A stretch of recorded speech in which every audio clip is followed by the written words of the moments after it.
ప్రాజెక్టుల మీద రెండు రాష్ట్రాల పోలీసులు ఒకే చోట ఎదురెదురుబడి డి అంటే డి అనాల్సిన పరిస్థితి ఉండబోదు అని ఎక్స్పెక్ట్ చేయొచ్చా?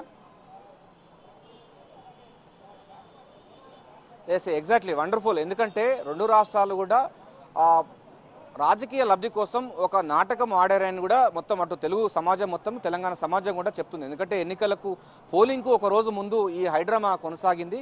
ఇది పూర్తి స్థాయిలో కూడా రాష్ట్ర సంబంధించినట్టు ప్రభుత్వాలు తీసుకోవాల్సిన చర్య. కానీ భావోద్వేగాలను రెచ్చగొట్టి మరోసారి కూడా రాజకీయ లబ్ధి చేకూర్చాలని కూడా ఇరు రాష్ట్రాలకు సంబంధించినటువంటి అప్పటి ప్రభుత్వ పాలకులు చేశారు. కానీ ప్రజలు ఎవరు కూడా విశ్వసించని సమస్య, అంటే అది విశ్వసించలేదు, దాన్ని మనకు ఆచరణలో చూపించడం జరిగింది. సో మనకు కృష్ణా నదీ జలా సంబంధించినటువంటి దాంట్లోకి వస్తుంది catchment area to Nagarjuna Sagar కానీ అదేవిధంగా శ్రీశైలం సంబంధించినటువంటిది.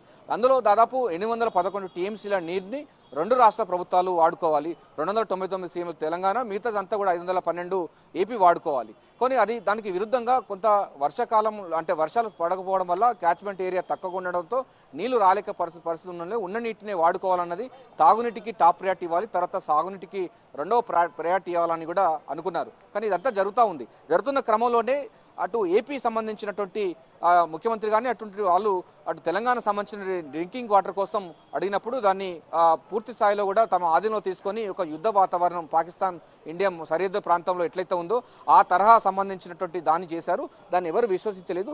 అటువంటి వాటిల్లో ఇప్పుడు తెలంగాణ కూడా కోరుకుంటుంది, ప్రధానంగా కృష్ణా నది పరివాహక ప్రాంతం చాలా దాదాపు 60% ఉంది కనుక మాకు 558 టీఎంసీల నీరు కావాలని కూడా ప్రభుత్వం కోరుతా ఉంది. సో ఇవన్నీ కూడా ఈ ముఖ్యమంత్రి సమావేశంలో కాదు, ఇది బ్రిజేష్ కుమార్ ట్రిబ్యునల్ కానీ కేంద్ర జలశక్తి మరో ట్రిబ్యునల్ వేసి అయినా లేకపోతే కొత్త ట్రిబ్యునల్ కోసం కూడా డిమాండ్ చేస్తూ ఉంది. సో ఒక కొత్త ట్రిబ్యునల్ కావాల్సిన అవసరం ఉంది. ఎందుకంటే 29వ రాష్ట్రంగా తెలంగాణ ఆవిర్భవించిన తర్వాత ఏ రాష్ట్రానికి ఆ రాష్ట్రానికి సంబంధించినటువంటి నీటి వాటాలు ఇవాళ కేటాయించాల్సిన అవసరం కేంద్ర జలశక్తికి ఉంటుంది. కానీ ఉమ్మడి రాష్ట్రంలో ఉన్నటువంటి నీటి పంపకాలే ఇంకా కొనసాగుతుంది 10 సంవత్సరాల పాటు.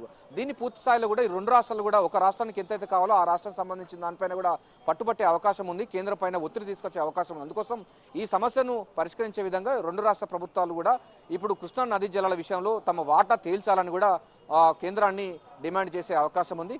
మరోసారి అటు నాగార్జున సాగర్ పైన నీటి కోసం విడుదలలో జరుగుతున్నటువంటి అనేక అంటే యుద్ధ వాతావరణాన్ని మరోసారి తిరిగి పునరావృతం కాకుండా సామరస్యపూర్వకంగా పరిష్కరించేందుకు గాను ఈ యొక్క ఈ యొక్క భేటీ కూడా ఉపయోగపడుతుందని కూడా మనకు స్పష్టంగా